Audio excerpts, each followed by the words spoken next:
खगड़िया के civil surgeon ultrasound private, वो भी प्राइवेट में फर्जी अल्ट्रासाउंड का फीता काट के आ रहे हैं। और डीएम साहब कह रहे हैं कि जांच कीजिए सिविल सर्जन साहब, ईमानदारी से जांच कीजिएगा, काहे कि खगड़िया में बहुत अवैध नर्सिंग होम हो गया है। और जांच कौन करेगा? सिविल सर्जन और ड्रग इंस्पेक्टर। बिहार का स्वास्थ्य व्यवस्था का डीएनए इतना खराब हो गया है कि कितना भी सुधारने का प्रयास किया जा रहा है, वो सुधरने का नाम ही नहीं ले रहा है। ध्यान से देखिए यहाँ पे क्या लिखा हुआ है, सभी प्रकार के मरीजों को 102 एम्बुलेंस सेवा निःशुल्क उपलब्ध है। ध्यान से देखिए यहाँ पे क्या लिखा हुआ है, कार्यालय जिला औषधि नियंत्रण प्रशासन खगड़िया। और कल या परसों डीएम साहब ने एक आदेश दिया है कि जितना भी अवैध नर्सिंग होम है यहाँ पे उस पर कार्रवाई होना चाहिए। नर्सिंग होम को लाइसेंस आखिर कौन देता है?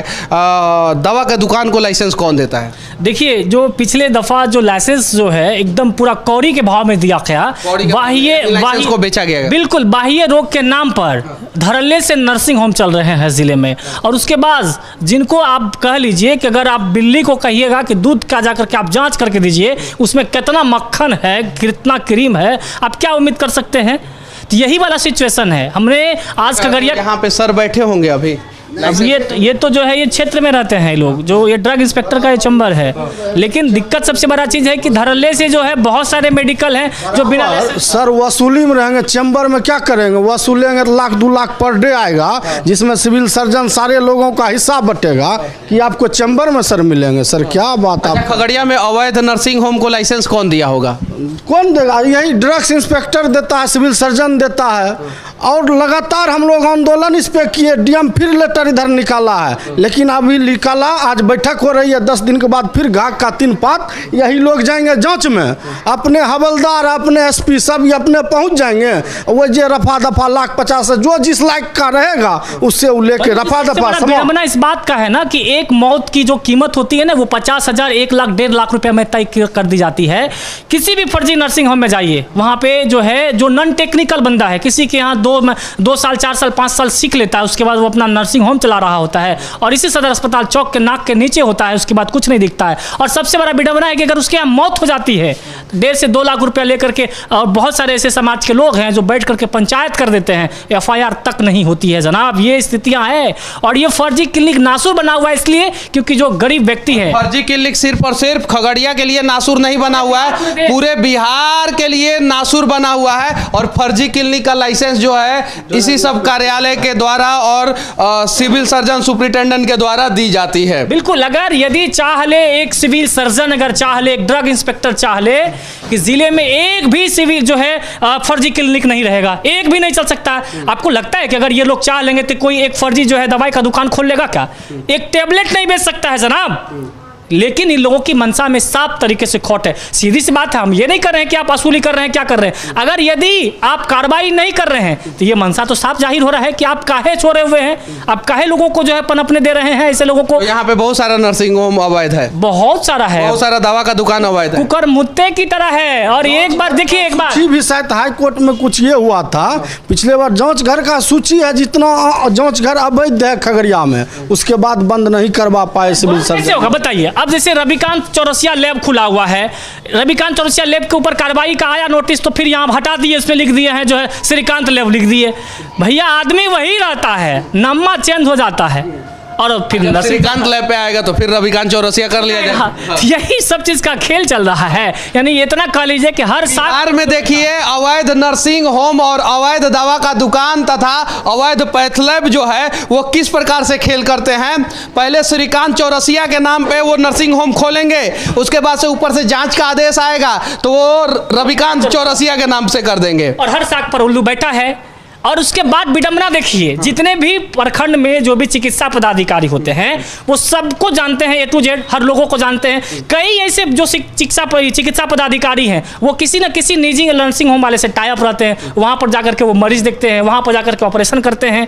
यहाँ तक कि जनाब जो सिविल सर्जन महोदय हैं वो अगर फर्जी अल्ट्रासाउंड का जाके फीतवा काटेंगे तो आप उनसे क्या उम्मीद करिएगा? ये अल्ट्रासाउंड का फीता काटते हैं? बिल्कुल, क्या एकदम काटे हुए। इधर फोटो भी देखे थे 17 मई को अल्ट्रासाउंड का फीता काट करके आया है चौथा सिविल सर्जन महोदय। स्थापित। अब जरा सोचिए, खगड़िया के सिविल सर्जन अल्ट्रासाउंड प्राइवेट, वो भी प्राइवेट में फर्जी अल्ट्रासाउंड का फीता काट के आ रहे हैं, और डीएम साहब कह रहे हैं कि जांच कीजिए सिविल सर्जन साहब, ईमानदारी से जांच कीजिएगा, काहे कि खगड़िया में बहुत अवैध नर्सिंग होम हो गया है। और जांच कौन करेगा?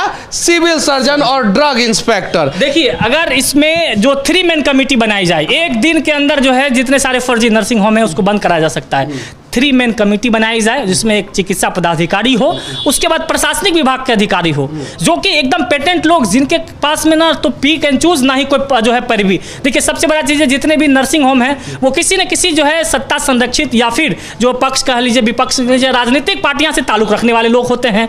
अब कोई MP साहब फोन करेंगे, मंत्री साहब फोन करेंगे, विधायक जी फोन करेंगे, तो इसके भी दबिश में रहते हैं ये लोग। तो इसके लिए बिहार के लोग ही दोषी है, जो ऐसे नेताओं को वोट देते हैं, जो नेता बिहार में सरकारी अस्पताल को दुरुस्त नहीं करा सकते हैं, सरकारी सदर अस्पताल को दुरुस्त नहीं करा सकते हैं, स्कूल नहीं खोल सकते हैं, कॉलेज नहीं खोल सकते हैं, लेकिन घुसखोरी का काम जरूर कर सकते हैं। बिल्कुल, वही तो कह रहे हैं ना कि सबसे बड़ा चीज है कि pick and choose, loss and profit वाले सिस्टम से जब तक कि आप बाहर नहीं निकलेंगे, जब तक कि आम लोगों को आप जीने और मुस्कुराने देने का अवसर नहीं देंगे, तो फिर आपसे उम्मीद कैसे कर सकती है? आज अगर मनीष कश्यप से लोग जो है कहीं भी चौक चौराहे पर मिलते हैं तो एक उम्मीद भरी निगाहों से देखते हैं।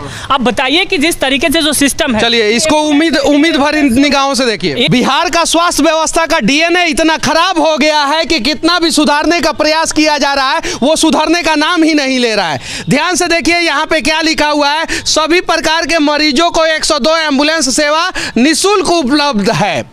जब सभी प्रकार के मरीजों को 102 सेवा निःशुल्क उपलब्ध रहेगा और एम्बुलेंस इस प्रकार से सड़ेगा, तो कहां से बिहार में लोगों को जो है सही समय पे एम्बुलेंस मिलेगा? देखिए, ये सारा गाड़ी जो है, एम्बुलेंस जो है, वो सड़ाया जा रहा है। यहाँ पे देख सकते हैं, अगर ये रिजेक्टेड है, आउटडेटेड है, तो आउटडेटेड चीज़ों को जो है यहाँ से हटा देना चाहिए था, बेच देना चाहिए था, और दूसरा एम्बुलेंस खरीद लेना चाहिए था। लेकिन कहीं भी एम्बुलेंस जो है लोगों को मिलता नहीं है, और अस्पताल में जगह जगह एम्बुलेंस सड़ता है। ध्यान से देखिए, यहाँ के अधिकारियों का मनोबल कितना 7वें आसमान पे है कि अस्पताल के बीच प्रांगण में एम्बुलेंस सड़ाते हैं, क्योंकि उन्हें पता है कि लोग तो आवाज़ उठाने वाले नहीं हैं। साथ में खगड़िया नगर परिषद जो है वो अपना एक डस्टबिन भी जो है इस एम्बुलेंस के बीच में सड़ा रहा है। ध्यान से देखिए, और 1-2 एम्बुलेंस नहीं है, यहाँ पे 20-25 एम्बुलेंस है। कुछ एम्बुलेंस तो ये ज़मीन के नीचे जो है वो दफन हो गया होगा। कुछ एम्बुलेंस अब किधर से निकले हमें समझ में नहीं आ रहा है। और सभी प्रकार के मरीजों को जब 102 सेवा उपलब्ध है, तो ये एम्बुलेंस सड़ाया क्यों जा रहा है? देखिए, नई नई गाड़ियां खरीदी जाती है और सड़ा दी जाती है। एक एम्बुलेंस को सड़ा के हर महीना 10 लाख रुपया कमाया जाता है, बड़ा एम्बुलेंस को सड़ा के, क्योंकि इस पे एक नर्सिंग स्टाफ होते हैं, एक डॉक्टर होते हैं, एक ड्राइवर होते हैं, एक कंपाउंडर होते हैं, और उसका सैलरी जो है उन लोगों को नहीं दिया जाता है, और सरकार के खातों में एम्बुलेंस को दिन रात दौड़ाया जाता है। लेकिन वो एम्बुलेंस जो है ज़मीन पर सड़ रहा होता है, और यही कारण है कि इमरजेंसी हो, डायल 102 हो या कोई भी डायल हो, एम्बुलेंस लोगों को नहीं मिल पाता है। DNA के नाम पे बवाल करने वाले बिहार के यशस्वी मुख्यमंत्री नीतीश कुमार जी, देखिए बिहार का स्वास्थ्य व्यवस्था कितना खराब हो गया है। एक बार बिहार का स्वास्थ्य व्यवस्था का DNA चेक करवाइए। ये ANM ट्रेनिंग स्कूल खगड़िया है, और यहाँ पे एगो बस लगा हुआ है।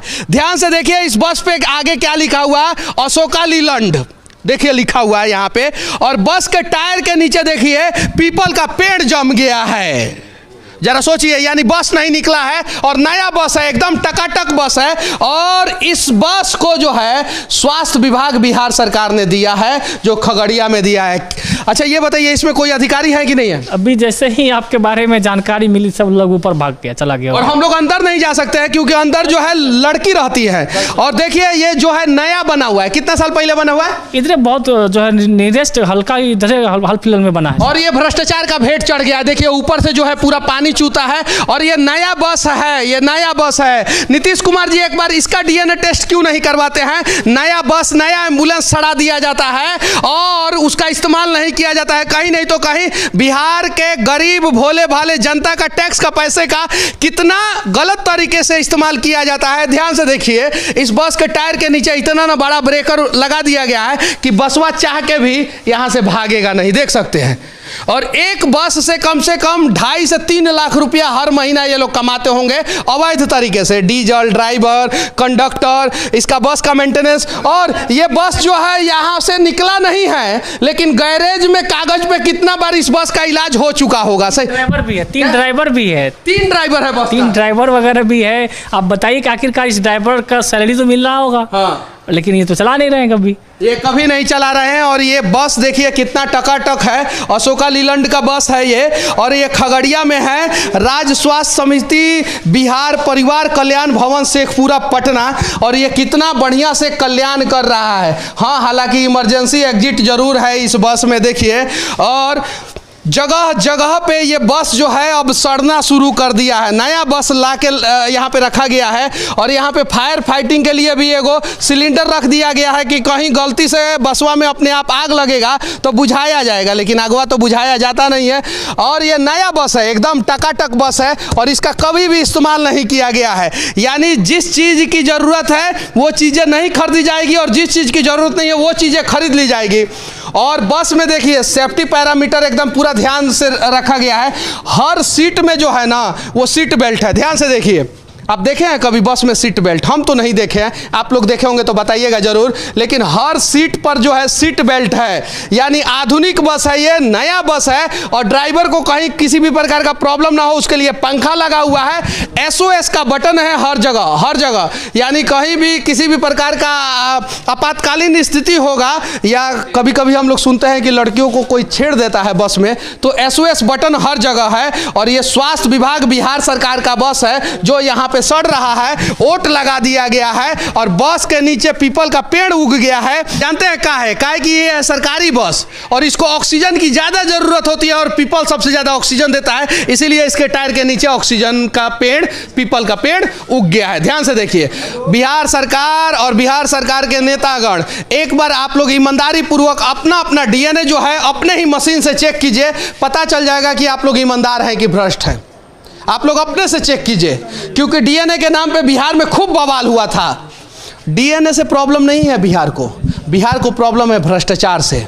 DNA चेक हो या ना हो उससे कोई फर्क नहीं पड़ता है। बिहार को चेक होना चाहिए भ्रष्टाचार करने वाले कर्मचारियों की संपत्ति। और अगर भ्रष्टाचार करने वाले कर्मचारी तथा नेताओं की संपत्ति एक बार चेक हो जाएगी तो मैं दावे के साथ कह सकता हूं कि 90% सरकारी कर्मचारी और 90% नेता जो है ना वो रिजेक्टेड मोड में चले जाएंगे। उनका DNA जो है ना वो खराब हो जाएगा। ताकि बिहार के एक सदर अस्पताल में सड़ रहा ये नया बस से हमारा ये प्रयास कैसा लगा कमेंट करके जरूर बताना। और बिहार के अगर आप बुद्धिजीवी हैं तो बिहार के लिए आवाज उठाना, वरना बिहार का स्थिति जो है श्रीलंका से भी बदतर होने वाली है।